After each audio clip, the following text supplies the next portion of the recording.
এই সুরমা নদী পার হচ্ছে। সুরমা নদীর পানি না থাকার কারণে আপনারা দেখতে পাচ্ছেন যে মনে হচ্ছে যে নদী নয়, এখানে একটি বিশাল মাঠ রয়েছে।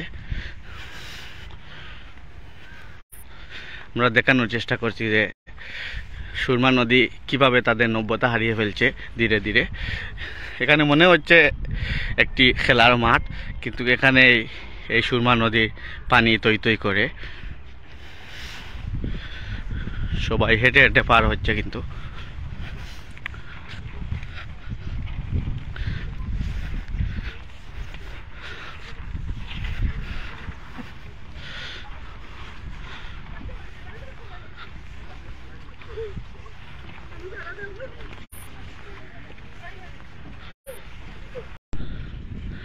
দর্শক আসসালামু আলাইকুম, সবাইকে স্বাগত জানাচ্ছি। এই মুহূর্তে আমরা আছি গোলাপগঞ্জ উপজেলার বৈটিকরস্থ যে সুরমা নদী রয়েছে, সেই সুরমা নদীর এই পাড়ে রয়েছি।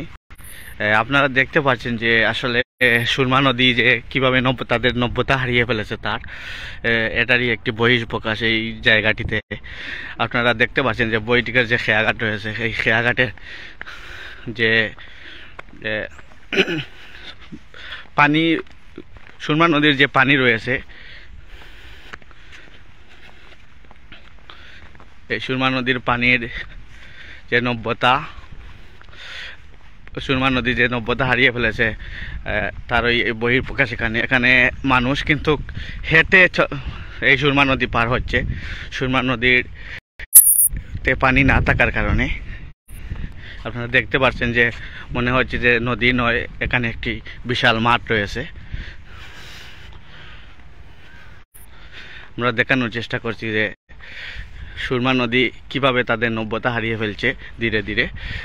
এখানে মনে হচ্ছে একটি খেলার মাঠ, কিন্তু এখানে এই সুরমা নদীর পানি তৈ তৈ করে সবাই হেঁটে হেঁটে পার হচ্ছে। কিন্তু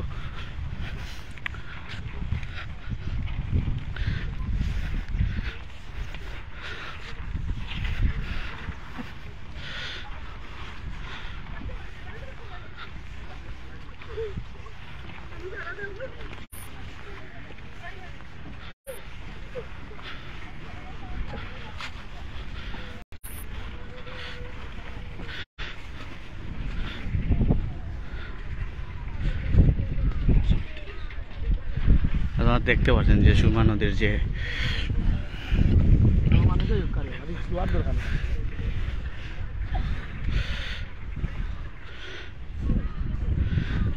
খালি বস বসি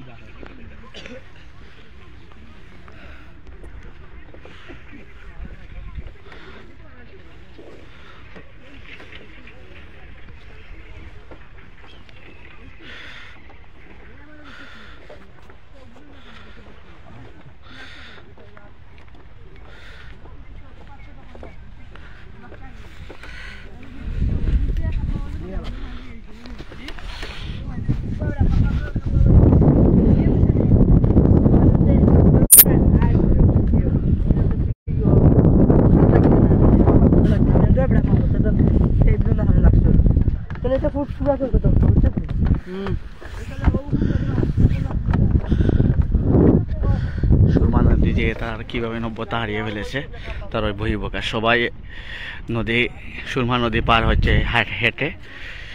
আপনারা দেখতে পাচ্ছেন যে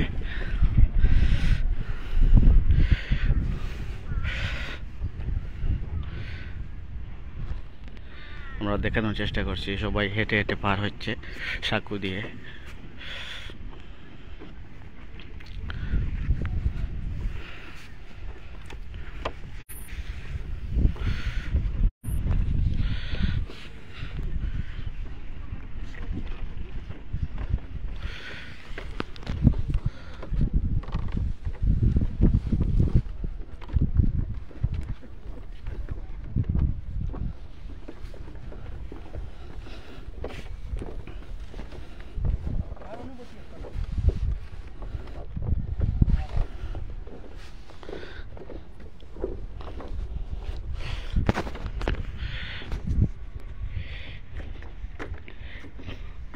যদি পরিকল্পিতভাবে নদী খনন করা না হয় তাহলে কিন্তু এভাবে ধীরে ধীরে সুরমা নদী হারিয়ে যাবে আমাদের মাছ থেকে।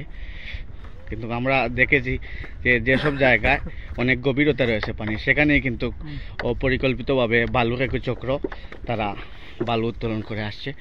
কিন্তু পরিকল্পিতভাবে যে স্থানে সুরমা নদীর খনন করা দরকার, সুরমা নদী নব্যতা যে স্থানে হারিয়ে ফেলেছে সেই স্থানে কিন্তু খনন করা হয় না। আপনারা জেনেছেন ইতিমধ্যেই কিন্তু নদী খননের একটা প্রজেক্ট পাস হয়েছে সুরমা নদীর।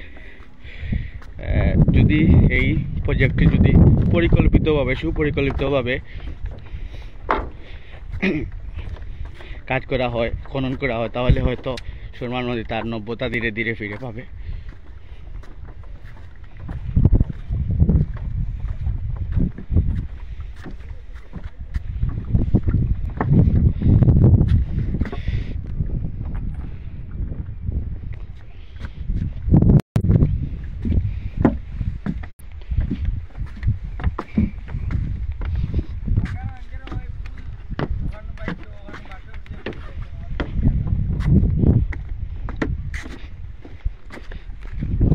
আপনারা দেখতে পাচ্ছেন যে সুরমা নদীর মানুষ সাঁকো দিয়ে পার হচ্ছে সুরমা নদী। আমরা দেখানোর চেষ্টা করলাম এতক্ষণ আপনাদের গোলাপগঞ্জ টিভির দর্শকদেরকে।